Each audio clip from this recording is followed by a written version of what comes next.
I never considered myself an actor. Ever since I wanted, ever since I was a kid, I always wanted to be a film director. I didn't know what it was gonna take for me to get there. All I knew is that I wanted to be the one that says cut and action. That's all I knew as a kid. But now as an adult, I know that there is so much to being a director, and I still believe I can be a director. But one of the things that it's really important for future directors to take note of is that it is really important that you gain the experience of being an actor yourself. Why? Why is it important to be an actor as well? Isn't directing completely different? Well, you have to understand performance. You have to understand how an actor thinks, how they act, what sort of formula can cause their reaction, their what realization, there's like a word that I'm trying to think of. What's it called? Discovery. There it is. You have to know the process of discovery because what a director is trying to do is not tell the actors what they should do and like control them like little puppets. What the director does is guide the actor towards their own discovery, the discovery that aligns with the director's vision. That's kind of what an actor, you know, I'm not saying that's what they should do. That's like the whole role and everything. I'm not saying that, but that's kind of like the gist of it, sort of similar. And I did okay. To be honest, when I applied for this class, I thought I was gonna be a director. I thought I was gonna be still directing others, but nah. It was called like acting for film directors. So people who wanted to be directors are acting, and so I started acting. And I remember the first day, I was so nervous because like the thing is, I was I'm a very antisocial. I mean, not anymore. The thing is, I wouldn't call myself an antisocial person, just like a quiet person, pretty much. Not antisocial. I want to be social with people. I want to meet new people, but I'm just like quiet. I choose who I want to be social with, pretty much. And being a director and actor does require to do for you to do all that. When it comes to like director, like you do have to like reach out to others, ask for help when it comes to parts of the film process that you can't do yourself, like sound, cinematography, costume, and everything. And then for actor, you're gonna have to talk with people as well because you're gonna have to want to learn like feedback and everything. You're gonna have to talk with the director. And so I struggle when it comes to this aspect because I don't know. For some reason, I was just like really shy at the beginning. Of the first films that I made, I was just like really reserved and shy and everything. Like I felt like I was trying to put up an image. I felt like I was trying to be like that cool quiet person, but I just ended up just looking like that quiet person, pretty much. I still wanted to be polite and everything. I still tried to be nice, but I didn't feel free. Like I still remember the Weatherby scene 43. It's up on my channel. I I'm a little bit disappointed by that performance, simply by the fact that I did not feel completely free. The fact is that I there's a lot of things that I could have done. The thing is, I'm really I if I could, I would if my director is watching this. I want to apologize. There's like I gave her the same performance over and over again. I didn't switch anything up. My eyes, like, you know, when you're acting, it's all about your eyes because the eyes are the windows of your soul. My eyes stayed the same for like most of the shots, and it's one of those instances where it felt like it felt like work. It felt like the scene that we were doing. It felt like we were actually working, like if an actual job. Like it didn't feel like playing. That's the thing, and that's a very red flag right there. Because if your passion, pretty much, doesn't feel like playing, then there's something wrong.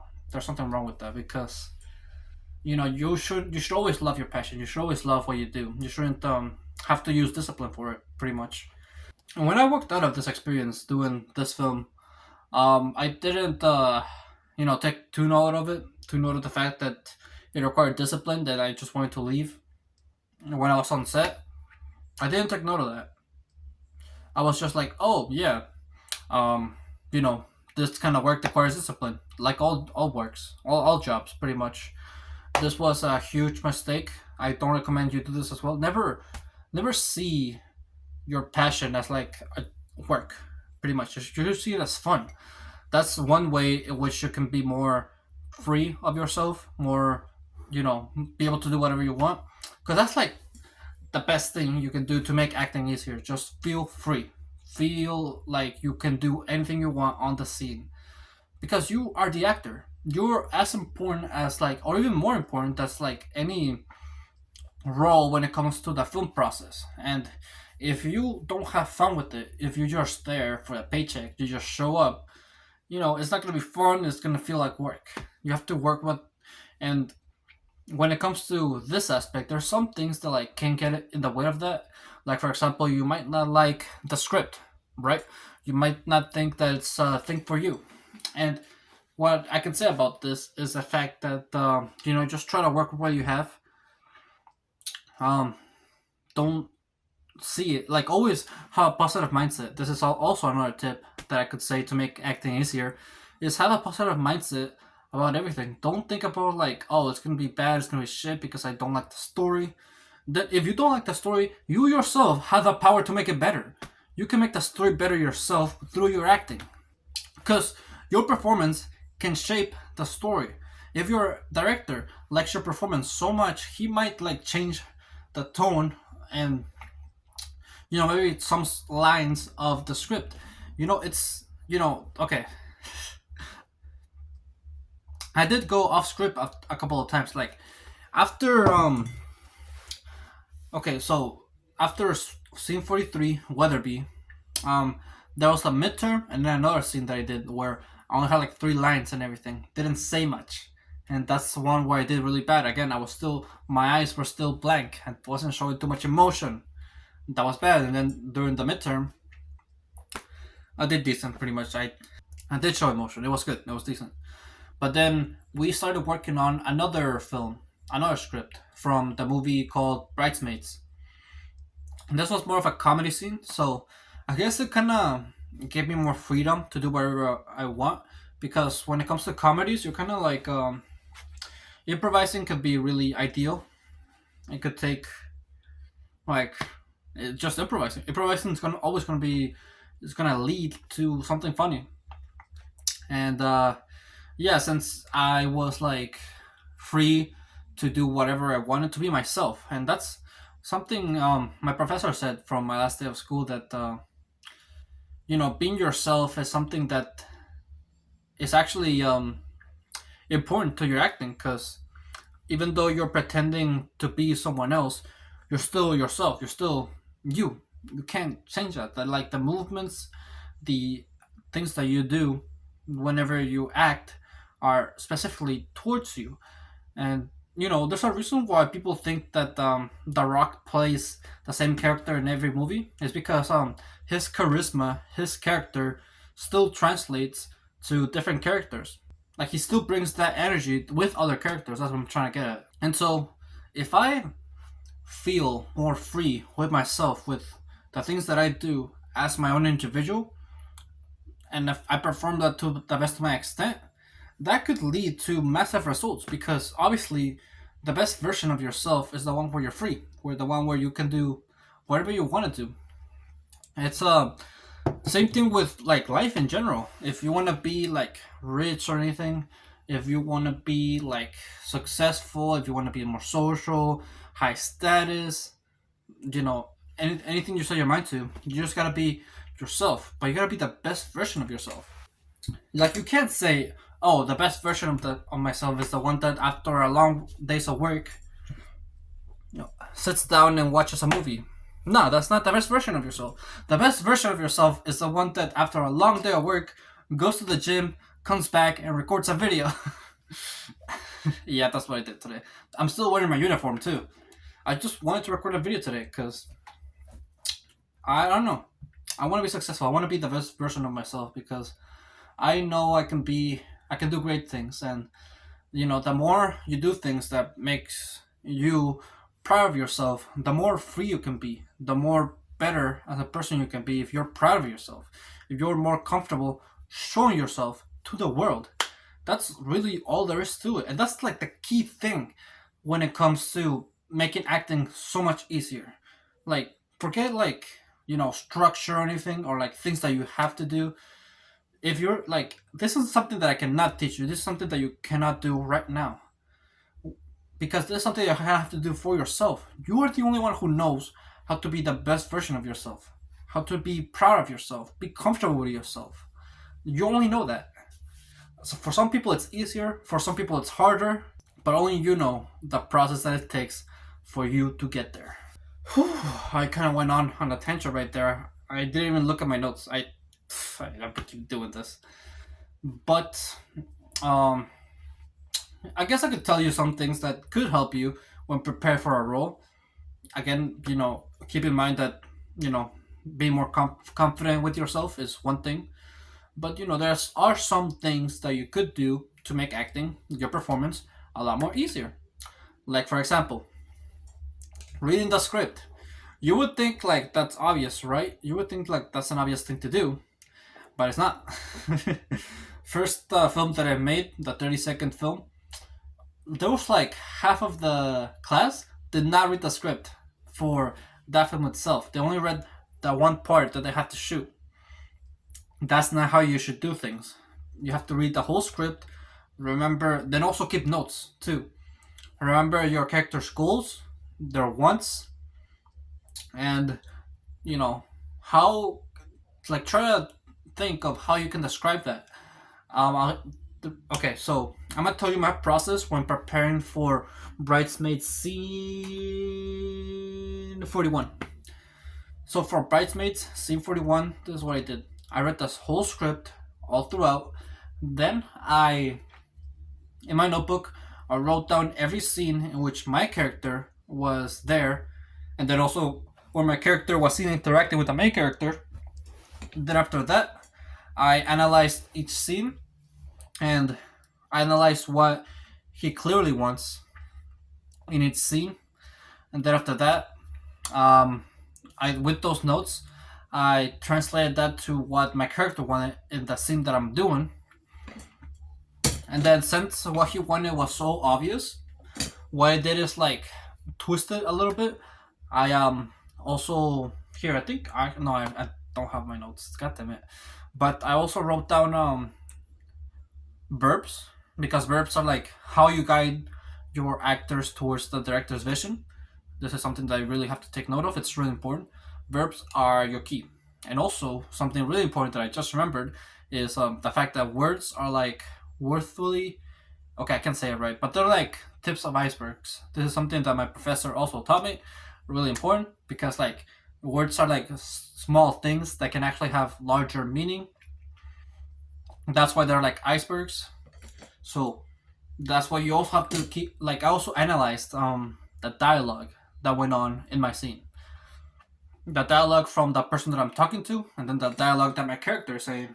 Yeah, my character, the dialogue that my character is saying. And then I analyzed the dialogue and I asked myself, what does the dialogue mean? And then with all that, like with all the evidence and the analyzing that I did, then I chose my verbs. Like I didn't like keep those things in mind. They were still like in the back of my head, of course, but like getting to know them before you shoot is already enough. What I think what's really more important is the verbs because they really can shape your performance because you can have one verb that's like clear, like okay, this is a scene where you have to flirt. That's a clear verb and that's the scene is clearly about. But that's boring. You want to give your director different options. You can't just do the same thing over and over. So I tried mimicking. I also tried what else? Distracting. Okay, I have to find my notebook because I really like the notes that I took. Let's see. Oh, yeah. You also have to keep in mind what's at stake. because you also gotta know like what your end goal is, where I'm gonna be at. It's one of the benefits of like acting for a film. When it comes to a show, it's a little bit different because you don't know, like especially if that show doesn't have an ending yet, you don't know where you're gonna end up.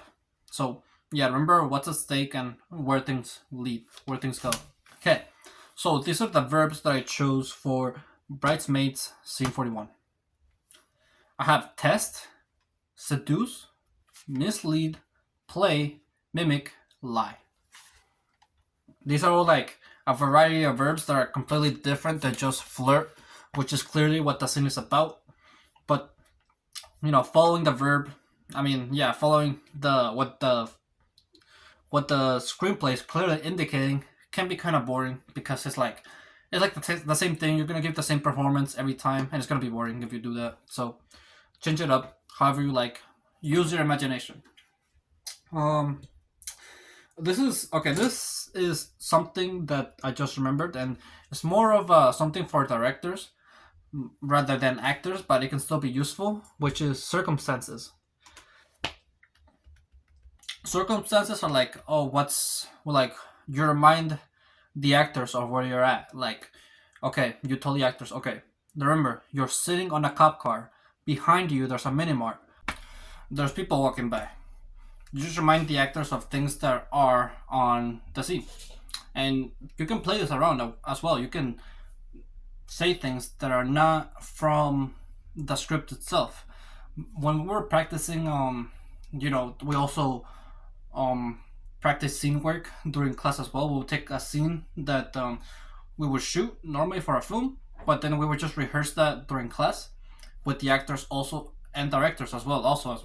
Like they direct the actors through the rehearsal. And my professor got a chance to direct himself, and he did something that I think was quite cool, and did like change the performance too, which was like he said to one of the actors, okay, what if you have a ring in your pocket? And I thought this was really cool because it showed me that there's things that you could still play around with the environment, with everything. They don't have to be on screen, but you can still tell the actor to guide them in a certain way. I guess if I could describe it as like what ifs that are not visible. That's like the best way I could describe it. Like here, I guess you like another what if was like, okay, what if the cop was gonna arrest Annie on that scene, on scene 41? That's another what if. Or like, okay, what if the cop from Bridesmaids is also seeing another girl besides Annie? That's another what if. You can still play around, and it will. That's the thing. It will change your actor's performance. That's the crazy part. So, yeah. I guess this is like the last thing that I'm gonna leave it off with when it comes to making your acting easier. I didn't expect this video to be also a directing topic, but yeah, it is what it is. It's still available. Take it as you will. So with that, thank you for watching this video. If you liked it, make sure to leave a like. Subscribe if you're new, if you like my channel, and always remember to live your life like there's no tomorrow.